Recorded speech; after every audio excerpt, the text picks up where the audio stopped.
Hello students, तो कैसे हैं आप सभी। तो आज हम बिना देर किए हुए क्लास 12th का हिस्ट्री चैप्टर 1 ईटर मन के तथा अस्थियां चैप्टर पढ़ेंगे। तो इस वीडियो में ये पूरी नोट्स के हिसाब से वीडियो बनाई गई है। अगर आप हैंड रिटन नोट्स भी चाहते हैं गवर्नमेंट स्कूल का तो वो भी आपको मिल जाएगा। मैंने खुद क्लास 12th की है 2026 में, तो मेरे पास नोटबुक अभी भी पड़ी है। अगर आप उसके नोट्स भी मांगते हैं तो मैं आपको प्रोवाइड करूंगी। तो सबसे पहले जानते हैं कि हड़प्पा वो सभ्यता है जिसके जरिए हम भारतवासी ये जान सकते हैं कि हमारे भारत का विकास कैसे हुआ। और हमारे हड़प्पा स्थल की सबसे पहले खोज करने वाले दयाराम साहनी हैं। उन्होंने 1921 में इस हड़प्पा स्थल की खोज की थी। और रखालदास बनर्जी जिन्होंने मोहनजोदड़ो की खोज की थी 1922 में। ये दो इंपॉर्टेंट पॉइंट है, एमसीक्यू में ज़रूर आते हैं। हड़प्पा सभ्यता का नामकरण, इसे सिंधु घाटी सभ्यता भी कहते हैं, काशी युगीन सभ्यता भी कहते हैं, है ना। तीन चार नाम से जाते हैं। और हड़प्पा सभ्यता में निर्वाह के तरीके कृषि, पशुपालन, व्यापार, शिकार, क्योंकि उस टाइम पे इतनी टेक्नोलॉजी नहीं थी। और खेती यानी कृषि प्रौद्योगिकी यानी खेती करने के तरीके क्या थे, बैलों के द्वारा करते थे। सिंचाई के साधन उनके नल नहीं होते थे उस टाइम, तालाब होते थे। और जो पशु पालते थे उसमें भेड़, मवेशी, ये इनके जीवन यापन का होते थे, मतलब तरीके होते थे। और शिकार वो मछली पक्षियों का करते थे।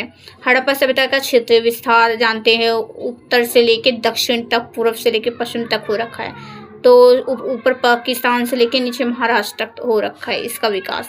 और मोहनजोदड़ो में दो सबसे बड़ी संरचनाएं मिली थी, दुर्ग और निचला शहर। और दुर्ग में भी दो विशेष संरचनाएं मिली हैं, और वो है माल गोदाम और विशाल स्नानागार, जो कि आपके mid term exam, pre board या फिर बोर्ड में तीनों में 5 मार्क्स में आ सकता है, 4 मार्क्स में आ सकता है और 8 मार्क्स में भी आ सकता है। आप पता होगा कि 12th में हिस्ट्री में 4 क्वेश्चन 8 मार्क्स के आते हैं, जिसमें आपको 2 से 2.5 पेज का लिखना पड़ता है। तो हड़प्पा सभ्यता में जल निकासी के क्या तरीके थे, वहाँ की नालियाँ ग्रिड पद्धति पे बनी थी, आपको पता ही है। गृह स्थापत्य, वो लोग एकांतता को महत्व देते थे। और ग्राउंड लेवल यानी कि ज़मीनी तल पे खिड़कियाँ नहीं होती थी, बाहर की तरफ एक पीने का जगह बनाया जाता जहाँ से जो यात्री लोग आए जा रहे वो पी सके, मतलब इतना ख्याल रखा जाता था उस टाइम लोगों को।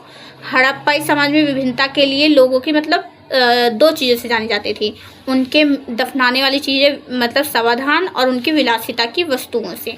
बाकी की ये जगह हैं, जैसे कि ये सारी वो जगह हैं जिनको खोजा गया है हड़प्पा सभ्यता के जानने के दौरान। मन के बनाना मतलब उनका प्रमुख केंद्र काम था कि मन के बनाते थे। और शिल्प केंद्र उनका था चंद्रदुड़ो।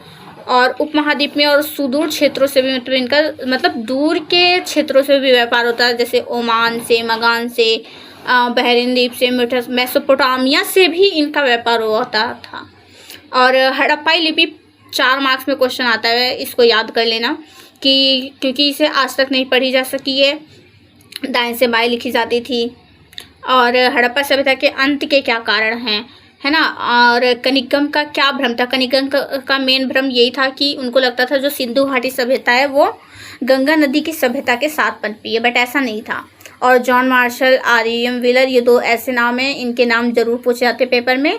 आप पूरी वीडियो देखिए पेपर की, ये पूरी वीडियो है नोट्स की, आप अच्छे से वीडियो देख लीजिए।